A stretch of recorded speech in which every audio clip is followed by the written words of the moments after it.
dear students, in our new class subject verb agreement। इस class में हम सीखने वाले हैं एग्रीमेंट का एक रूल, जो फर्स्ट रूल है एग्रीमेंट के इस टॉपिक के लिए। सब्जेक्ट वर्ब एग्रीमेंट ये हमें बताता है कि सब्जेक्ट और वर्ब के बीच में क्या एग्रीमेंट है, कौन से सब्जेक्ट के साथ कौन सी वर्ब आती है। हमने पिछली वीडियो में अच्छी तरह समझ लिया है। अब रूल की बात आती है। रूल्स वैसे रूल्स नहीं है, आपको याद रखने के लिए क्या है, ये रूल्स बनाए गए हैं जिससे क्या है आप याद रख सकें। वैसे इंग्लिश के अंदर आप रूल्स को क्या है बांध के रखेंगे तो आप फंस जाएंगे। तो रूल्स को उतना ही याद रखें जितना आपके काम आए, ज्यादा रूल्स के ऊपर कमांड ना बनाएं। तो पहला रूल हम देखते हैं, articles use for person and thing. हमने पहले छोटी क्लासों में पढ़ा हुआ है कि आर्टिकल्स का यूज किसमें होता है, चीजों को बताने के लिए, पर्सन को बताने के लिए कि वो क्या है, डेफिनेट है, इंडेफिनेट है। ठीक है, मैं ज्यादा गहराई में नहीं जाऊंगा, तो सब्जेक्ट और वर्ब एग्रीमेंट जो टॉपिक है उसी के ऊपर बात करूंगा। We use plural verb after and, और हम एंड के बाद हमेशा क्या करते हैं, प्लूरल वर्ब यूज करते हैं।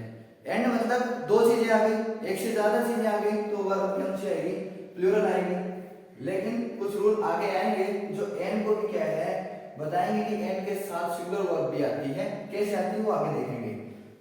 अब देखेंगे आफ्टर एंड के बाद में प्लूरल वर्ब आएगी। The coach and the captain of the team, the coach and the captain of the team have been said. अंदर कोच और कैप्टन अलग अलग है क्योंकि दोनों के साथ द आर्टिकल का यूज हुआ है।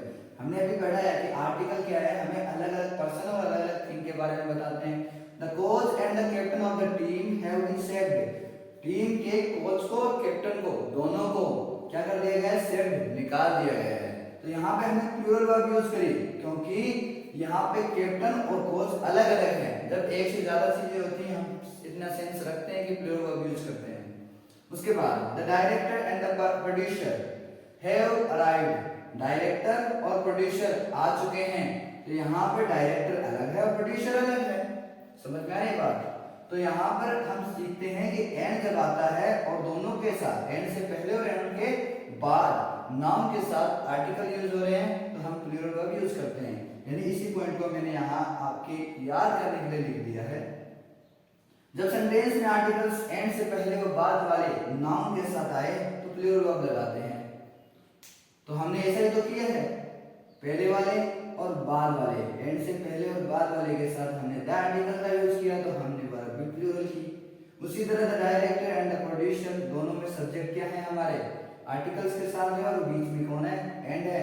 एंड हमें बताता है कि दोनों ये अलग अलग है क्योंकि आर्टिकल्स साथ में लगे हुए हैं, तो इसलिए हमने प्लूरल वर्ब हैव यूज की और अराइव पहुंच गए हैं।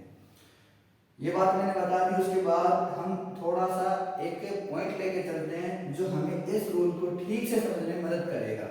अगर सेंटेंस में आर्टिकल का यूज सिर्फ एक ही नाउन के साथ हुआ हो तो सिंगुलर वर्ब लगाते हैं।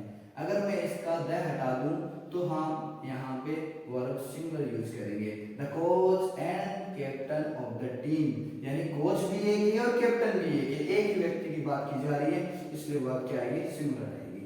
यानी दोनों में से एक के साथ आर्टिकल यूज होगा तो हम सिंगुलर वर्ब यूज करेंगे।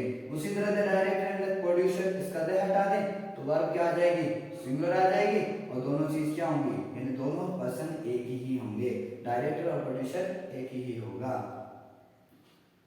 चाहे क्या हो हमारा एंड सेंटेंस में मौजूद हो, उसका कोई फर्क नहीं पड़ता।